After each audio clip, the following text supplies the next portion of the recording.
പാചകരസത്തിലേക്ക് എല്ലാവർക്കും സ്വാഗതം. ഇന്ന് നമുക്കെല്ലാം ഇഷ്ടപ്പെട്ട ഒരു പപ്പടവടയാണ് ഉണ്ടാക്കുന്നത്. അതിന് കുറച്ച് പപ്പടം എടുത്തു വെച്ചിട്ടുണ്ട്. ഈ പപ്പടം നമ്മൾ കടയിൽ നിന്ന് വാങ്ങിക്കുന്ന പപ്പടമാണ്. ഇത് ഒന്ന് വെയിലത്ത് വെച്ച് രണ്ട് വശവും തിരിച്ചും മറിച്ചും വെച്ച് ചൂടാക്കി എടുക്കണം. പപ്പടം ഇങ്ങനെ നമ്മൾ പിടിക്കുമ്പം വഴുക പരുവത്തിലാണ് ഇരിക്കുന്നത്.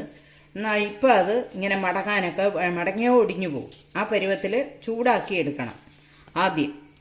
എന്നിട്ട് ഒരു ഗ്ലാസ് പച്ചരിയാണ് വെള്ളത്തിലിട്ടിരിക്കുന്നത്.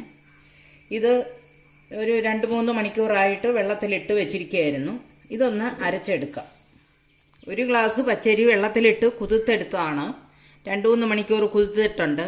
എന്നിട്ട് ഇപ്പം അതൊന്ന് അരച്ചെടുക്കാൻ വേണ്ടിയിട്ട് ഒരു മിക്സിയിലേക്ക് ഇട്ടിരിക്കുകയാണ്. സ്വല്പം വെള്ളം ഒഴിച്ചേ അരയ്ക്കാവുള്ളൂ, വെള്ളം കൂടിപ്പോകരുത്. ഇതിനകത്തേക്ക് ഒരു ടീസ്പൂൺ മുളക് പൊടിയും കൂടി ഇടുന്നുണ്ട്. എരിവിൻ്റെ അനുസരിച്ച് മുളക് പൊടി ഇടാവുള്ളൂ. കൂടുതൽ മുളക് പൊടി ഇട്ട് എരിഞ്ഞു പോകരുത്. സ്വല്പം മഞ്ഞൾപ്പൊടി. ഇതിൽ ഒരു ശകലം വെള്ളം ഒഴിക്കുക. ഇച്ചിരി വെള്ളം അതിലുണ്ട് അരിയിലേ. ഇതൊന്ന് അരച്ചു കൊണ്ടുവരാം.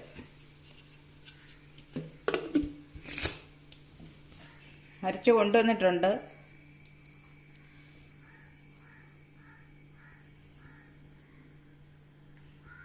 സ്വല്പം വെള്ളം കൂടെ ഒക്കെ ചേർക്കാം. ദോശമാവിൻ്റെ പരുവത്തിലാണ് അരച്ചെടുക്കേണ്ടത്. വെള്ളം കൂടിയും പോകരുത്. വെള്ളം കുറവാണ്, കുറച്ച് വെള്ളം കൂടെ ചേർക്കാം.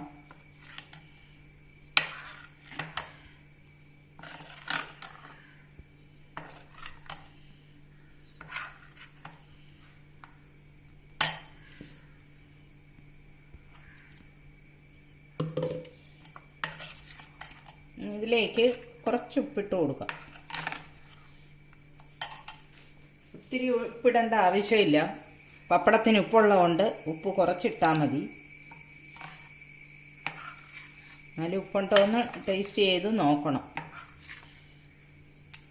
ഇതിലേക്ക് കുറച്ച് കായപ്പൊടി ഇട്ട് കൊടുക്കാം.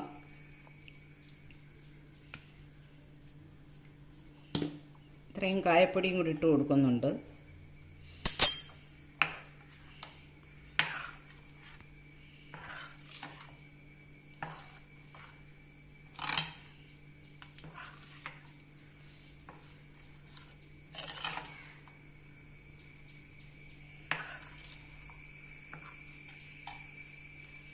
കുറച്ച് ജീരകം ഇട്ട് കൊടുക്കാം.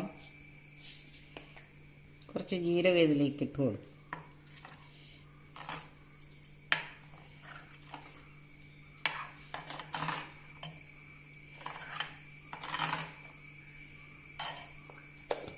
കുറച്ച് എള്ള്, കറുത്ത എള്ളാണ് കയ്യിലുള്ളത്, അത് കുറച്ചിട്ട് കൊടുക്കും.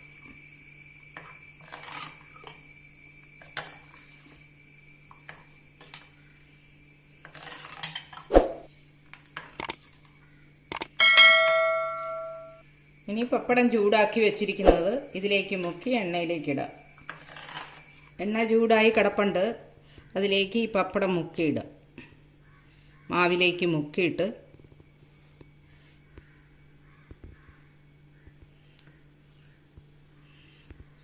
ഇങ്ങനെ പിടിച്ച് കൂടുതലുള്ള മാവെല്ലാം ഒഴുകി പോകണം.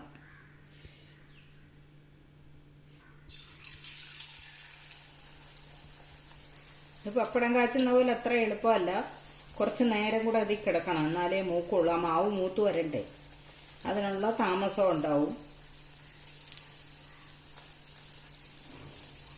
ഒരെണ്ണം ഉണ്ടാക്കി തിന്ന് നോക്കിയിട്ട് എന്തെങ്കിലും പോരായ്മ ഉണ്ടെങ്കിൽ ഒരു ശകലം കൂടെ ഒക്കെ നമുക്ക് ചേർത്തിട്ട് പിന്നെ ഉണ്ടാക്കിയാൽ മതി.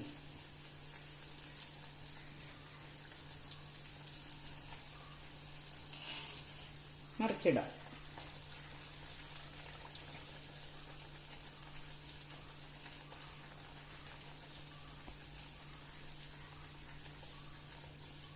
മീഡിയം ഫ്ലെയിമിലാണ് വെച്ചിരിക്കുന്നത്. തീ കൂടുതൽ വെച്ചാൽ പെട്ടെന്ന് അങ്ങ് കരിഞ്ഞു പോകും, മാവ് വേഗത്തുമില്ല. മീഡിയം ഫ്ലെയിമിൽ വെച്ച് ഇങ്ങനെ താത്തൊക്കെ കൊടുത്ത് മൂപ്പിച്ചെടുക്കാം. മുക്കാൻ തുടങ്ങിയിട്ടുണ്ട്. വെച്ച കേട്ടോ.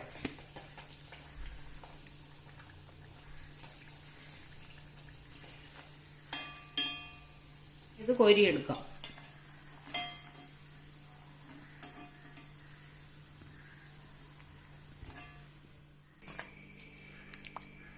പപ്പടവട റെഡിയാക്കിയിട്ടുണ്ട്.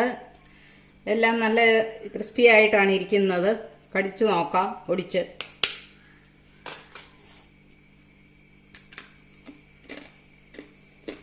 നല്ല മുരുമുരവെന്നിരിക്കുന്നുണ്ട്. ഇതുപോലെ എല്ലാവരും പപ്പടവട ഉണ്ടാക്കി കഴിക്കുക. എല്ലാവർക്കും ഇത് ചെയ്ത് നോക്കണം. ഇഷ്ടപ്പെട്ടെങ്കിൽ സബ്സ്ക്രൈബ് ചെയ്യുക, ലൈക്ക് ചെയ്യുക, ഷെയർ ചെയ്യുക. താങ്ക്